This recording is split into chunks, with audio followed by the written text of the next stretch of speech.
আর কখনোই এইভাবে ভোরবেলা উঠে নিয়ে বাবুকে জোর করে ডেকে নিয়ে রেডি করা লাগবে না। ফেলে আসা আমরা একদিন আগেকেও খুব মিস করি, ঠিক সেই রকমই বিগত 5 বছরের অভ্যাসটাকে আজকে অনেকটা করেই মিস করা হচ্ছে। কারণ আগামী দিনে এই অভ্যাসটা আর আমাদের এগিয়ে নিয়ে যেতে হবে না। 6:30 বাড়ি বসে বাজতে দেওয়া যাবে না, এইরকম কিন্তু মনস্থির আর কখনোই হবে না। হ্যাঁ, শীতকালটা একটু টাইম বাড়িয়ে দিয়ে 6:45 করা হতো ঠিকই, কিন্তু এইরকমভাবে সূর্য উদয় দেখতে দেখতে কুয়াশার মধ্যে দিয়ে আর যাওয়া হবে না। আজকের দিনে দাঁড়িয়ে ফেলে আসা দিনগুলোকে খুব মিস করছি। দেখতে দেখতে কেমনভাবে 5টা বছর আমরা কাটিয়ে ফেললাম। সেই 2020-তে বাবুকে স্কুলে ভর্তি করা হয়েছিল, সেই ভোরবেলা নিয়ে আসতে হবে এইরকম একটা মনস্থির নিয়ে। কিন্তু তারপর ওই যে 2020 সালে যে করোনা পরিস্থিতির জন্য আমাদেরকে 2 বছর পিছিয়ে যেতে হলো। মানে স্কুল চলে যাচ্ছিল, ক্লাসগুলো হচ্ছিল অনলাইন, কিন্তু আমাদের তো আর স্কুলে আসা লাগছিল না। কিন্তু আজকে এই 3 বছর ধরে, বিগত 3 বছর ধরে আমরা যে কন্টিনিউয়াসলিভাবে স্কুলে আসছি, সেটা নিয়ে কিন্তু আমাদের একটা মায়া জড়িয়েই গেছে। তো যাই হোক, কি আর করা যাবে, এটা তো একদিন না একদিন আসতেই হতো। ওরা এখন ক্লাস 5-এ পড়ে, মানে প্রাথমিক বিভাগে। তো এই স্কুলেই ওরা উচ্চ বিদ্যালয়ে ভর্তি হবে, তার জন্য কিছু ফর্ম ফিল আপ করতে হবে। দেখো, আমাদের পাশাপাশি যে গেটকিপার আছে ম্যাডাম, তো উনিও আমাদের সাথে এসে বলছিলেন যে ওনারও খুব মন খারাপ লাগছে, এই ছোট ছোট বাচ্চাদের সাথে ওনার আর দেখা হবে না। হ্যাঁ, দেখা হবে না বলাটা ভুল, দেখা হবে, কিন্তু ওনার যে দায়িত্বে থাকে বাচ্চারা, সেগুলো আর উনি রাখতে পারবে না।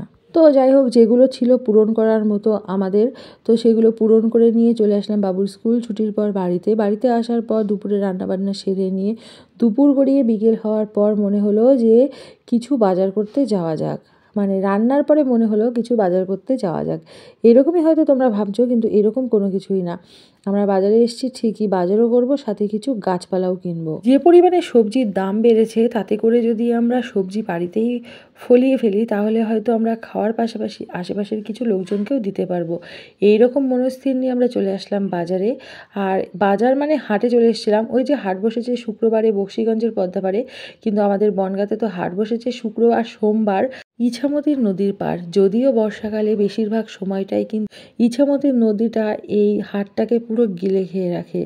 তো অন্যান্য টাইমে এই হাটটা যখন শুকনো সময় থাকে, তখন কিন্তু হাটটা বসে। তো দেখো, এই হাটের মধ্যে অনেক কিছুই পাওয়া যায়, এরকম হাঁস মুরগি পাখি, তাছাড়াও কিন্তু থাকে গাছপালাও বিক্রি হয় এখানে।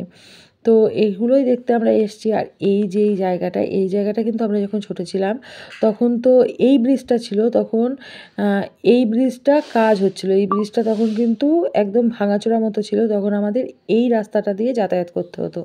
রাস্তা মানে এই জলপথ দিয়ে নৌকা পারাপার হয়ে এই পাশে এসে তারপর কিন্তু বাসে উঠতে হতো। তো ওর মামাবাড়ি আর আমার মামাবাড়ি প্রায় এক রাস্তা দিয়েই যেতে হয়। তো ওই কারণে আমাদের দুজনেরই স্মৃতি জড়িয়ে আছে। তো দুজনের সাথে এই আলাপটা সেরে নিলাম। তারপর চলে আসলাম গাছ কেনার পর বীজের দোকানে। আর এই বীজের দোকানে এসেই ভাবছি, এটা কি গোলমরিচ বিক্রি হচ্ছে নাকি, গোলমরিচের আবার গাছ হয় নাকি, এরকম ভাবছি। আর এখানে দেখছি চিয়া সিড টাইপের একটা কিছু। তো তারপর জিজ্ঞাসা করার পর বোঝা গেল যে আমাদের ধারণাটা পুরোটাই ভুল, এটা অন্য ধরনের কিছু গাছপালা। এরপর চলে আসলো হাটের মধ্যে। হাটের লোকজনকে বিনোদন দেওয়ার জন্য তাসাবাটি। কিছু লোকজন চিন্তাভাবনা করেছে যে হাটে অনেকক্ষণ ধরে সবাই বেচাকেনা করছে, হয়তো তারা বোরিং হয়ে যাচ্ছে, ওই জন্য একটু বাজি বাজনা নিয়ে আসি, ওরাও একটু আমাদের তালে তালে নাচতে পারবে, এই ভেবে ওরাও দেখো বাজি বাজনা নিয়ে চলে আসলো। তো আমরাও জিনিসটাকে একটু এনজয় করলাম। তারপর চলে আসলাম অন্য একটা দোকানে, যে দোকানে কিন্তু সব কিছুই ছিল 10 টাকা। ঠিক ওই মেলায় বসে হরেক মাল 10 টাকা, ওই রকম একটা পরিস্থিতি। তো সেই রকমভাবে আমরা এখান থেকে 10 টাকার অনেক কিছু নিয়ে নিলাম। দেখো, এখানে একটা শাক নিলাম, তারপর কিন্তু আমরা নিয়েছিলাম অনেক কিছুই নিয়েছিলাম। তো যাই হোক, ওখান থেকে নেওয়ার পর চলে আসলাম অন্য একটা দোকানে, সেখান থেকে নিয়ে নিলাম আলু। তো আলু আমি মেপে এমনভাবে দিয়েছিলাম, পুরো কিন্তু 1 কিলোই হয়েছিল। তো উনি বললো, দিদিভাই খুব সুন্দরভাবে মাপ হয়েছে।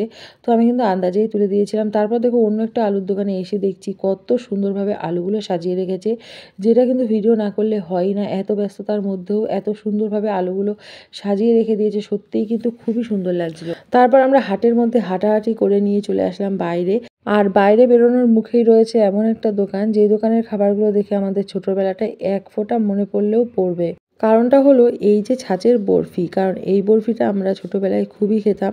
আর বাকি যে সব খাবারগুলো ছিল সেগুলো সচরাচর সব জায়গাতেই পাওয়া যায়। ব্যাস, তারপর আমাদের হাটের হাঁটাহাঁটি শেষ হয়ে গেল। তারপর যে যার ব্যবসায় মন দিতে হবে। একজন চলে গেল তার টিউশনি পড়ানোর দায়িত্ব নিতে, আর আমি চলে আসলাম আমার দোকানে। দোকান খোলা মাত্র এই কাকি চলে আসলো একটা ব্যাগ নিয়ে। এই ব্যাগটা পাঠাতে হবে বেলে একজনের কাছে। যাকে পাঠাতে হবে সে কোনো এক 20 নম্বর বাসের মধ্যে দাঁড়িয়ে আছে। যেহেতু আমার দোকানের সামনে এখন বাস স্ট্যান্ড হয়ে গেছে, তো সেই কারণে এখানে প্রচুর 20 নাম্বার বা অন্যান্য অনেক ধরনের গাড়ি ঘোড়া রয়েছে।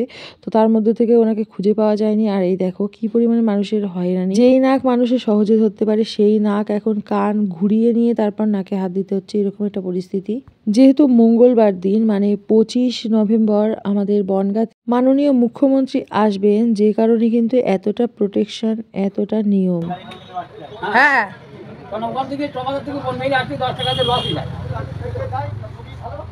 আরে পুজো আর কোনো কিছু আসলে তখন আবার বনবিহারী কলোনি সবাই চেনে। এটা হলো বেনারস থেকে আসা এক প্রসাদ, আর এটা হলো হাটের সেই জিলাপি।